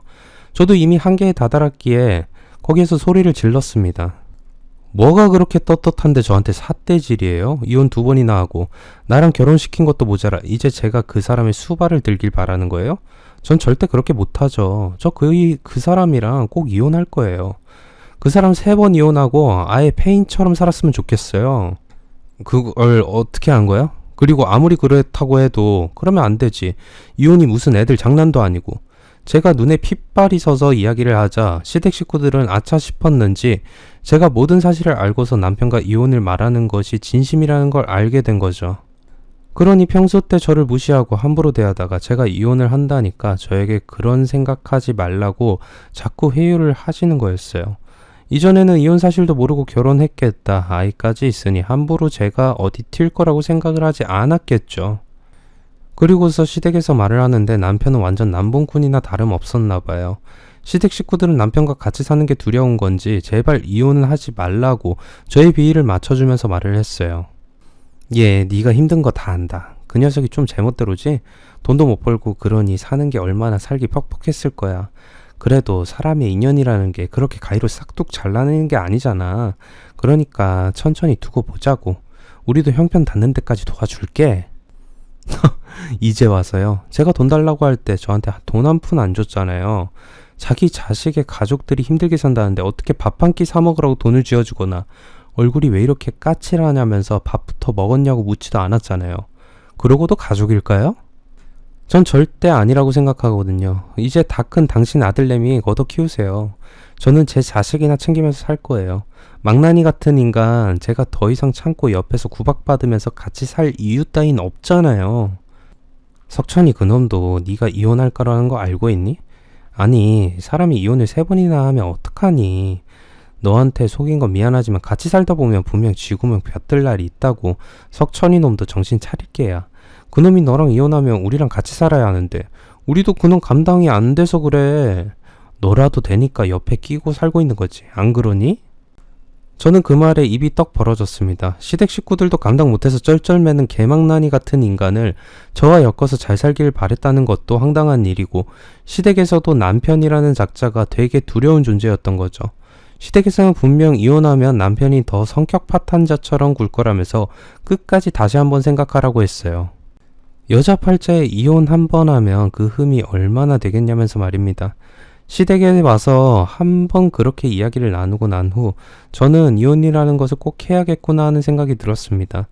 제가 무슨 나쁜 인간 갱생시키는 사람도 아니고 언제까지 아이를 키우면서 남편이라는 개망나니의 투정과 화를 다 받아주겠습니까?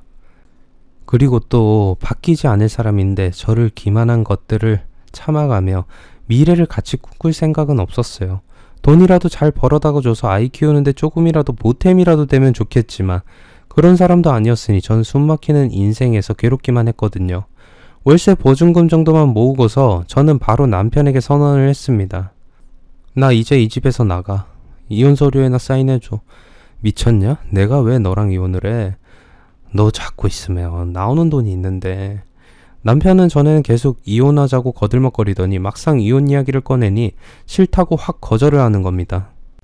저는 당황해서 왜 이혼을 못 해주냐고 하니 시댁 쪽에서는 돈을 많이 받아먹어서 이제 나올 것도 없지만 저한테는 아직 여기저기 받아먹을 것도 있고 내가 돈을 벌고 있으니 어떻게든 그 돈이 나올 때까지 있을 거라면서 말이에요. 아무리 붙잡고 있어봐라. 내가 돈을 주나. 그리고 본 돈 다 썼고 친정 쪽에도 당신이 사기꾼이라고 다 말해서 돈 안 준다고 했어. 뭐? 너 저 제정신이냐? 날 뭐라고 말해?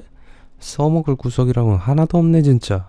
남편은 제가 친정의 남편에 대한 것을 다 이야기했다고 하니 그때부터 더 험상궂게 말을 했어요. 저를 인간 취급하는 게 아니라 지나가는 강아지보다 더 못한 취급을 하는 것 같았습니다. 그래, 이렇게 본색을 드러내야 나도 이혼하는데 미련도 없지라는 생각이 들어서 남편에게 더 돈을 뜯어갈 구석을 찾고 싶으면 4번째 결혼을 하라는 말까지 던졌습니다. 남편은 이혼은 해줘도 애는 못 준다며 어차피 자기 씨로 낳은 아이니 내 거라고 말을 던졌어요. 애가 무슨 물건도 아니고 무슨 말을 그렇게 하냐니까 애를 받고 싶으면 돈을 내놓으라고 하더군요. 요즘 소위 TV에서 아동학대하는 버러지 같은 것들이 많은데 딱 봐도 그런 사람들이나 똑같아 보였어요. 돈 필요하면 네가 알아서 벌어다 써. 자기 애라고 그렇게 말하는 거 아니야. 그리고 나 이혼 안 해준다고 버티면 무조건 소송할 거니까 억울하면 소송해서 이기든지. 아이를 볼모로 돈 달라고 할 정도로 나쁜 인간이라고는 생각하지 않았는데 그렇게까지 하는 걸 보고 저는 온 사력을 다해서 이 사람과 싸워서 친권하고 양육권 모두를 얻어야겠다는 생각을 했습니다. 그거 알지? 소송에서 지면 지는 대로 거기에 든 비용 다 내야 한다는 거. 그리고 당신이 애를 낳는다면 말리지 않겠지만 애 키우는 것도 상당히 돈도 많이 필요할 거라는 거 알아도. 남편은 돈 이야기가 나오자 허걱하는 느낌이었습니다. 모든 게 돈이 연결되자 일단 저보고 꼴보기 싫으니 가라고 했어요. 남편은 결국 저에게 이혼 도장을 찍어주고 다시는 애 때문에 연락하지 말라고 큰 소리를 치고 가버렸어요. 그걸로 저는 인연이 완전히 끊겼다고 생각을 했는데 시댁에서 찾아와서는 이혼 조정 기간 내에 취소를 하면 좋겠다고 설득을 해댔어요. 저는 시어머니와 시누이에게 남편이 그와 같으면 살겠냐고 물어보니 자기들도 절대 못 살겠다라고 하더라고요. 그러면서 저에게 이혼하고 나서 시댁에 들어왔는데 매일같이 이혼하게 된 게 돈 없는 시댁 탓이라고 하면서 술 먹고 진상을 계속 부린다고 하더라고요. 그걸 왜 나한테 와서 말하냐고 하니까 애 핑계를 대면서 다시 살라는 말만 했어요. 누구도 책임지기 싫은 인간을 어떻게든 떠넘기려고 하는 수작을 제가 모르겠어요? 저는 아예 인연을 끊었고 평생 안 보기로 했으니 앞으로는 다시는 찾아오지 않았으면 좋겠다고 했어요. 시댁에서는 아이에 대해서는 묻지도 않으시더라고요. 아이는 궁금하지도 않으세요? 그래도 석천씨 핏줄인데. 뭐 애야 엄마들이 키우는 게 낫지 뭐. 저는 그 말에 또 이상함을 감지했어요. 네, 다른 이혼한 사람들도 애를 키우고 있다는 사실이었습니다. 이혼 경력도 모자라 아이까지 있는 남자였다는 걸. 그리고 성급해서 결혼도 전에 다 아이를 가져서 어쩔 수 없이 결혼을 했는데 그 결혼들이 채 반년도 안 가서 다 끝나버렸던 사실도 그때 알게 되었습니다. 그러면서 아이를 데려간다 만다 다 거짓말이었던 거죠. 같이 사는 내내 아이를 양육은커녕 거들떠도 안 본 인간이 아이를 데려간다고 협박했던 건 말 그대로 협박이었던 거예요. 돈을 위한 시댁 식구들은 저에게 쩔쩔매면서 자기들이 아이라도 다 키워줄 테니 제발 이혼만은 말아달라고 하더군요. 아이는 엄마가 키우는 게 낫다고 하는 사람들이 퍽이나 제 아이를 잘 길러줄까요? 차라리 제가 굶어 죽더라도 아이를 데리고 있으면 있지. 저런 사람들에게 맡기는 건 절대 있어서는 안 된다고 생각을 했어요. 그냥 차라리 아드님을 호적에서 파세요. 저한테 이러시지 말고요. 결혼하더니 아주 변했네. 어쩜 저런 소리를 입에 침례도 안 바르고 막 해대다니. 아셨으면 됐고요. 저도 그동안 석천씨한테 당한 게 있어서 독해줬나봐요. 그러니까 앞으로 쓸데없이 찾아와서 사람 화 돋구지 마세요. 시댁 식구들은 제가 강하게 밀어붙이자 그제서야 자신들은 이렇게 행동해봤자 풀릴 마음이 있는 게 아니구나 싶어서 가버렸어요. 하지만 몇 번 연락은 왔습니다. 이혼 후 더 남편은 포악해져서는 계속 시댁 식구들을 괴롭히는 것 같았어요. 술 먹고 화풀이 하거나 길 가는 행인에게 시비를 걸어서 경찰서에도 들락날락 했나봐요. 그렇지만 그런다고 해서 제가 꿈쩍이나 했겠어요? 저도 제 인생 살기 바쁜 시간이었는걸요. 아이가 아파서 혼자서 응급실로 들쳐업고 가기도 하고 일하면서도 아이 어린이집에 보낼 선물도 사서 포장도 하고 편지도 써서 혹시라도 아빠 없다고 무시당할까봐 잘 봐달라고 보내기도 하고 바쁜 와중에도 늘 아이 영양 챙기느라 직접 아이를 위한 반찬과 밥은 늘 신경 써서 해서 먹이면서 키웠거든요. 시간이 많이 흐르고서 저는 친정에서 혼자서 애 기르면서 사는 게 힘들어 보인다고 해서 저와 같은 처지의 사람과 선을 봐서 결혼해서 지금은 애가 둘입니다. 두 아이를 키우면서 이렇게 사랑스러운 아이들을 내가 키울 수 있다는 것에 감사한 마음을 갖고 있고 또 남편은 느리지만 늘 성실한 모습을 보여주면서 가족을 위해서 간이고 쓸개고 다 내어주는 사람이라서 늘 고맙기만 해요. 선보기 전까지도 저도 많은 고민을 했었어요. 아이를 위해서 나 혼자 키우는 게 답은 아닌가 하는 생각이요. 하지만 지금은 남편은 혼자보단 둘이서 힘을 합쳐서 가정을 잘 이끌 수 있고 아이들에게도 엄마 아빠가 언젠가는 꼭 필요한 존재일 테니 우리가 함께 있어주면 더 행복할 거라고 말입니다. 그 말이 맞았다는 것은 결혼하고 나서 아이들을 키우며 행복하다가 느낄 때마다 깨닫기도 해요. 한동안 연락 오던 시댁은 연락이 뚝 끊겼었는데 그 이후 남편이 교통사고를 당해서 혼수 상태였다고 합니다. 술 먹고 집에 오던 길에 자전거에 치였는데 하필 그 자전거에 치이고 옆으로 튕겨져 나간 게 맞은편에서 오던 승합차의 차인 거였어요. 사고 한 번에 그렇게 개망나니 같은 사람이 말도 못하고 의식도 없는 채로 누워있으니 시댁 식구들도 많이 침통했던 것 같아요. 그런데 못된 사람이라서 명이 더 질긴 건지 모르지만 그 사람은 거의 1년 정도 누워있다가 깨어났다고 해요. 그런데 하지마비가 와서 다리를 쓸 수 없는 상황에 성질은 그대로라 시댁 식구들이 더 난감했었나 봐요. 몸도 마음도 자기 마음대로 안 되니 미친놈처럼 날뛰었겠죠. 그래서 저에게 연락해서는 와서 저에게 간병 좀 해줄 수 있냐고 묻기도 했었어요. 하지만 저는 이미 그때 지금의 남편과 연애를 하고 있었고 다른 사람과 재혼할 테니까 연락처 바꾸기 전에 그만 연락하라고 말을 했습니다. 어떻게 보면 그 사람도 벌받았고 저는 어쩜 제 좋은 짝을 뒤늦게 만난 듯 합니다. 첫 결혼이 비참하게 끝났었더라도 나쁜 생각을 하기보다는 아이를 잘 키워야 된다는 생각으로 좀 더 헤쳐나갈 방법을 찾는 게 맞다고 생각해요. 저마다 다른 선택을 할 수 있겠지만 고통스러운 결혼을 유지하는 것보다는 거기서 탈피하는 것도 인생의 실패는 아니기 때문에 분명 더 행복한 일상을 보낼 수 있을 거라 생각합니다. 추운 겨울이지만 더 따뜻하게 보내시길 바라고 제 사연을 읽어주신 분들에게 진심으로 감사하다 전하고 싶습니다. 모두 행복하세요. 긴 글 읽어주셔서 감사합니다. 구독, 좋아요, 알람 설정 부탁드립니다.